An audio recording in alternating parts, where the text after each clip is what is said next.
This is Captain Drogo, day one of living in my space pod.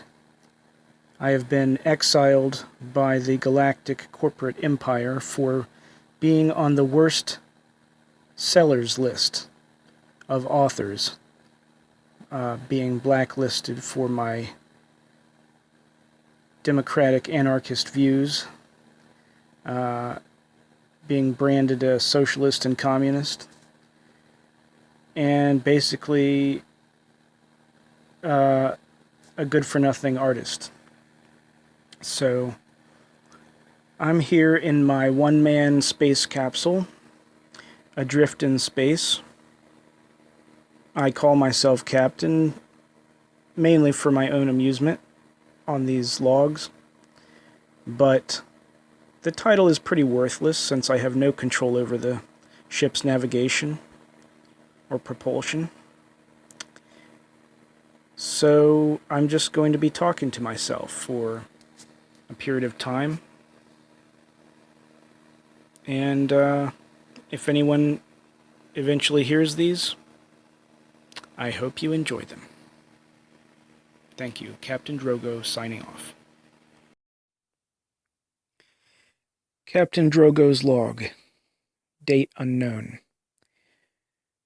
One of the things that led to my eventual sentencing was, as I was leaving a dentist's office after a routine cleaning, the secretary asked me what was up with my hair.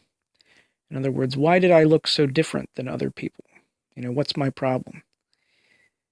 So I simply said, I'm not in the military anymore. And, wishing to avoid conflict, I said, I am not a robot. I can wear, my hair again how I want. And she said, that's how you want to look? Well, I'm in the Army.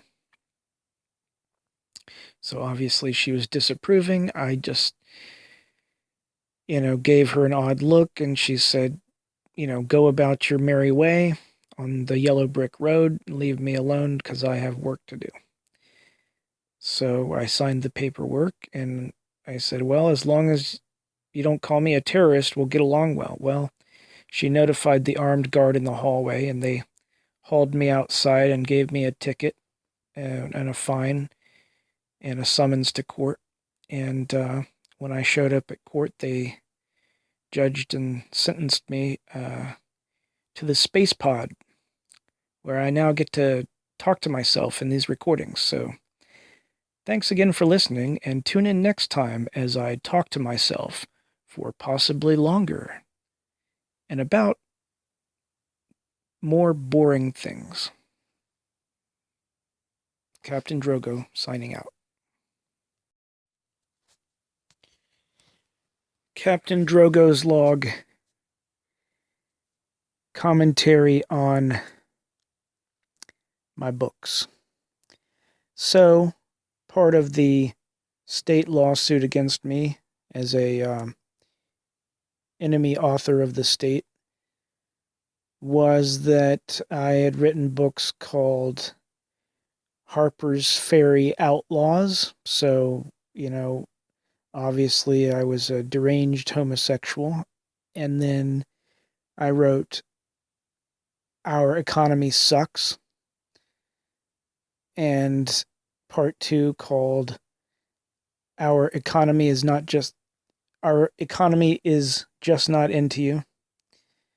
And they were on the worst sellers list. And so that brought me up on criminal charges, and they put me in this space pod and sentenced me to several years out here by myself floating around in space. And I guess I'll get some appeals coming up in 5 years, I think, is my first parole hearing. But from what I hear, sentences are usually extended, not shortened. So I'll probably be a couple decades floating around out here. by myself, so this is how I amuse myself. Thanks for listening, and hope you're having a wonderful day. Captain Drogo, signing off. Captain Drogo's log number 4. All of us, I think, deep down desire parents that are very loyal to us, their children. And in much the same way, we think that our government and leaders should be like parents, and we should be their faithful children. So inevitably, it is difficult when we tell our fellow sibling citizens that various government agencies have acted against our own interests and have done things that break the quote rules, unquote, rules which do not really exist except for the artificial ones that we make, and use as guidelines for some kind of ethics and state discipline. However, most of this is just mantras or reasoned justification using, faulty logic or some kind of rationality to justify our actions and our pursuit of our desires.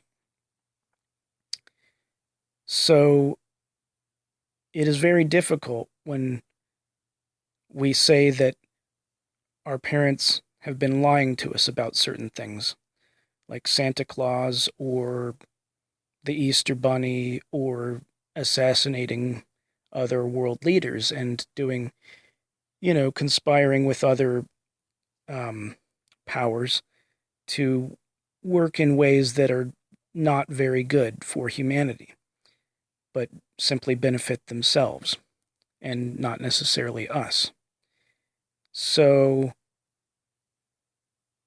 it's sad and it makes us mad, but because we want to believe parents when they tell us that they do nothing wrong, and of course, we need to listen to them because they're always right. Captain Drogo out. Captain Drogo's log number 5. I had a dream when I slept of a world of monsters that were green and came in many shapes and sizes. The main faction called themselves Monstors, and their enemies, who were similar creatures, called themselves Destructors. They fought a perpetual war on their planet back and forth for generations. And meanwhile, other species would get caught up in the conflict, such as the peaceful tree people or tree elves. I remember there was Whiplash, Blowtorch, Forearms, Foxman, Hammerhead, and many others. Oh, that was weird. Captain Drogo, signing out. Captain Drogo, log number 6. I had another dream where I was on a world with cat people. Humanoid cat, feline-like beings. There was Rock. One of them was named Rock, and they came in all shapes and sizes, colors with different colored fur, and they spoke in a cat-like language. I don't know if I can repeat it, but it was something like meow, meow, meow, meow, meow. I don't know. maybe that's just, I'm trying to remember some of the things they were telling me, but once I understood their language, it seemed like they were trying to say we need to save uh, the environment, much like hippies say, in on the planet Earth, and they seem to exist in some parallel dimension that uh, I think had crossover, and there was a struggle between the urban and the wild environment, um, where the tribal cats from the jungle would come to the city and on various missions, and then, of course, the city people would go and cut down the jungle. But and I think there was a woman. Drogo signing out. Hello, this is Captain Drogo here. For any alien that gets these messages, this is my personal log, but let me give you a little history of Earth, in case you don't know. A couple hundred years ago, the law enforcement got cyber cops on my planet to help the military to crack down on civilians. I was in the military, and I was working on metaphysical gates stationed on the moon, and I had a little ship of my own for a while, but that's another story. Terminator androids eventually were overthrown. Well, they overthrew the government and then were overthrown by computer hackers and bounty hunters called gun runners,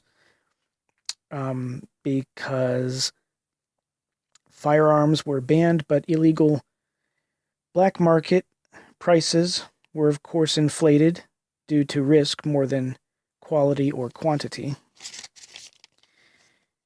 And the mining corps sent ships to extract resources from planets, asteroids, and moons, but they encountered aliens who had their own agenda, peace not being a common concept. If you're one of those aliens listening, hey, you might be a nice person. I don't mean to generalize. Humans and androids were spending their lives in space, so most of us don't expect planet property anymore due to overpopulation and capitalism. Even rooms in space were hard to get, as resources rarely got mined fast enough to keep up with demand and meet basic standards of living, so thousands of us die whenever an oxygen ship doesn't make a deadline because of fuel shortages or pirate companies. So that's modern history in a nutshell. And for all you that know what I'm talking about out there, sorry to bore you. Captain Drogo out. Hello, wacky funster crew of one, aka myself. How are you doing today? Well, I have a space memoir for you, a recollection, if you will, of a story I heard from Captain Gleemon and Lieutenant Jaemon. They told me that they arrived on Mars, met with the Martian commander, and somehow had tricked him into giving them both their ship back and 20,000 units. So it has to do with a treasure map, and I've got to remember the details, but I'll tell it to you tomorrow after I've fixed this air leak. I mean, these space pods are pretty good little living apparati, but the stabilizers sometimes cause problems. Okay, over and out. Okay, Captain Drogo, picking up where I left off yesterday, talking about the crazy story with Captain Gleamon and Lieutenant Jaemon and the Martian commander. So basically, Gleamon and Jaemon arrive on Mars. They get out of their ship. They're surrounded by Martian soldiers. They say, "Take me to your leader." They go down and they meet on schedule with the Martian commander. He's having a huge party. I mean, it's a massive party. There's old people, there's young people. The old Martians are complaining about how they remember how beautiful things were in the old days, reminiscing, and the young ones are shouting and, living it up with all the latest Earth fashion. And everybody's just making a mess of the place. Well, they make the deal. It was a loan for the spaceship, and they go to their room, basically fake him out, and they become stowaways on board his ship, and go treasure hunting with this commander of a Martian bunker. And I'm like, who's basically like a governor. And I said, guys, why didn't you just go yourselves?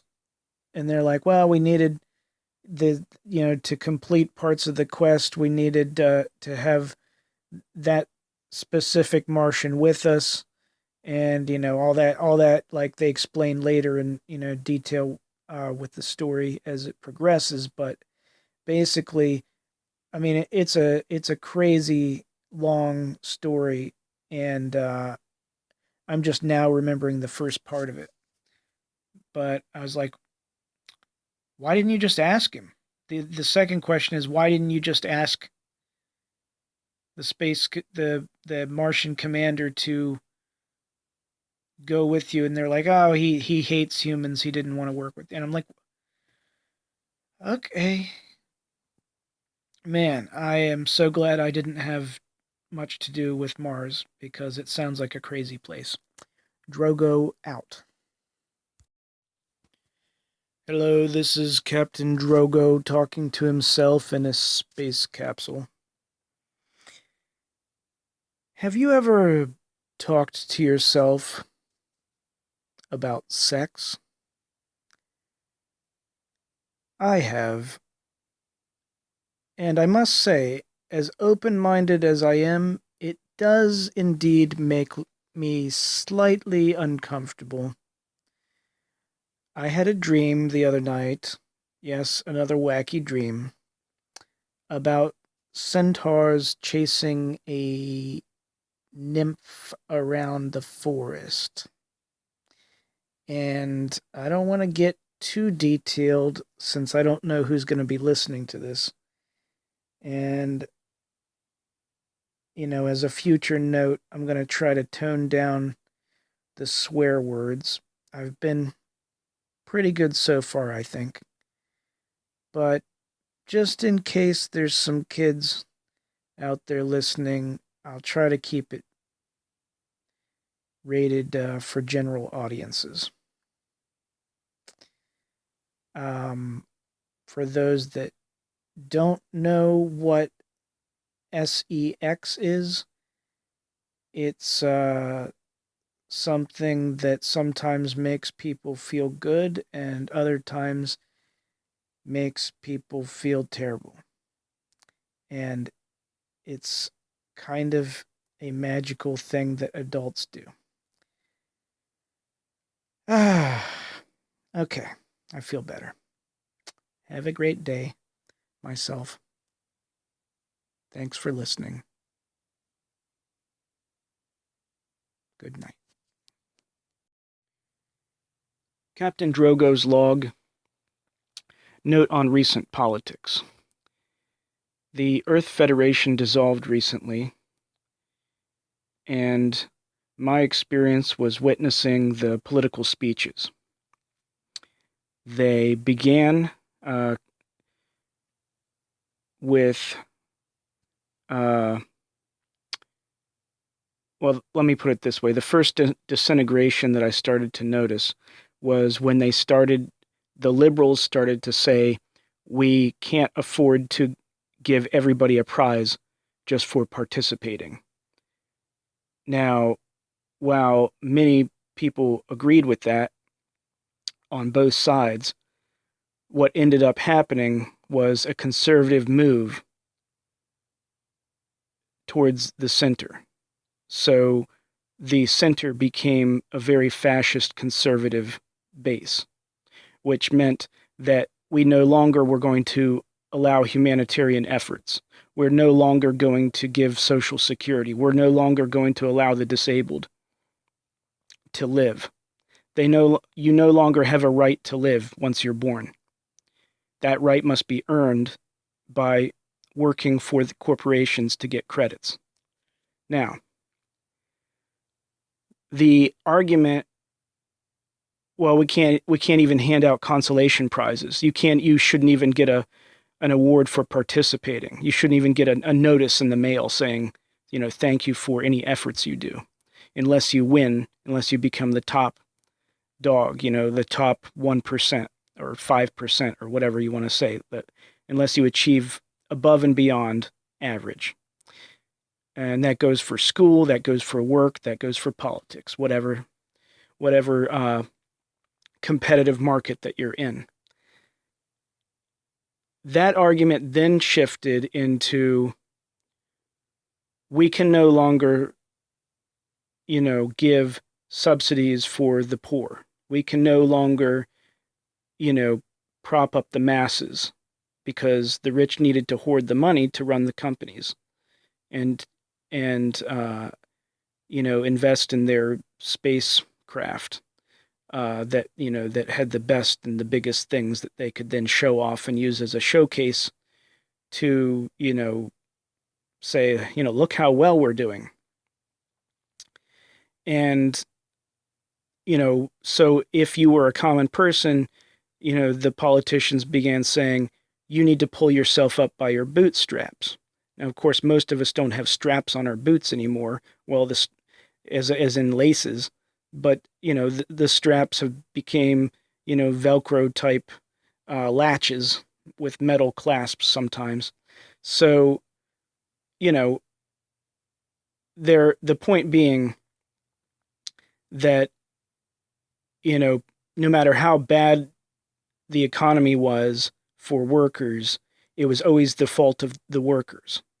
If they weren't able to live, it didn't, none of the responsibility was that of the companies that run the economy.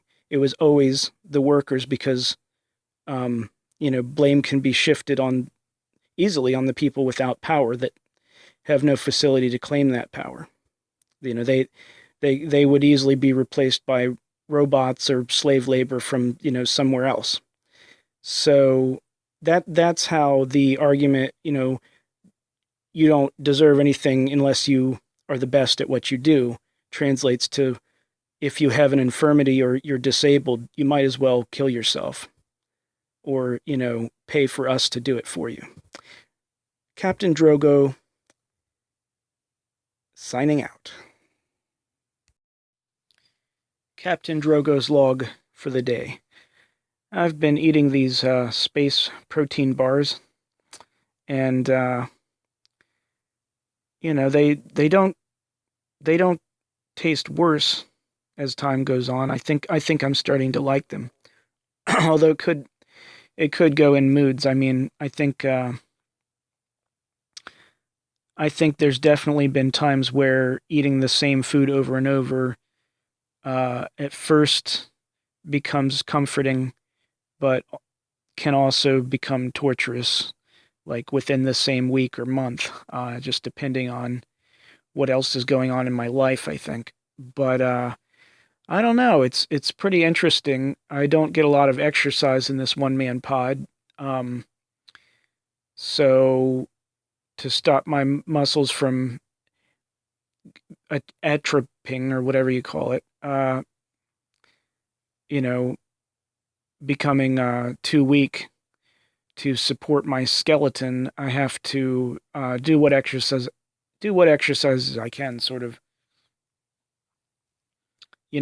just aerobic and small movements within, I can't get a really wide arc in here. It's not a large enough space, but do some basic crunches and flexing of muscles type thing. I was finally able to fix the directional radiators that stabilize my orbit based on the internal heat that I generate and is used to keep me warm,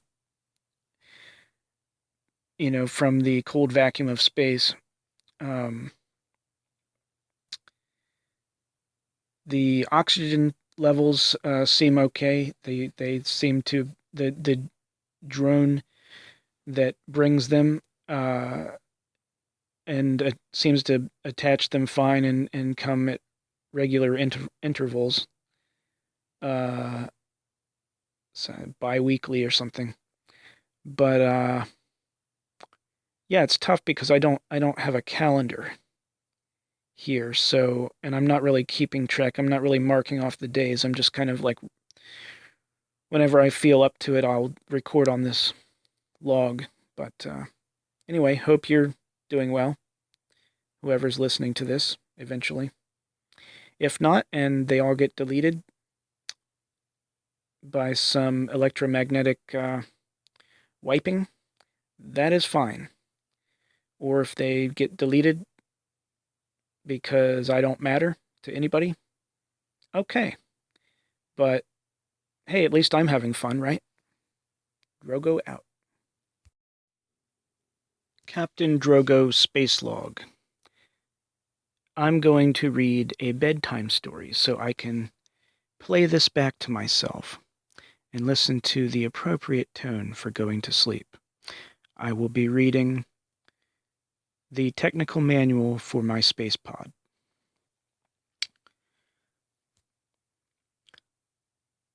In your space pod, fuel cells combine hydrogen and oxygen to produce electricity.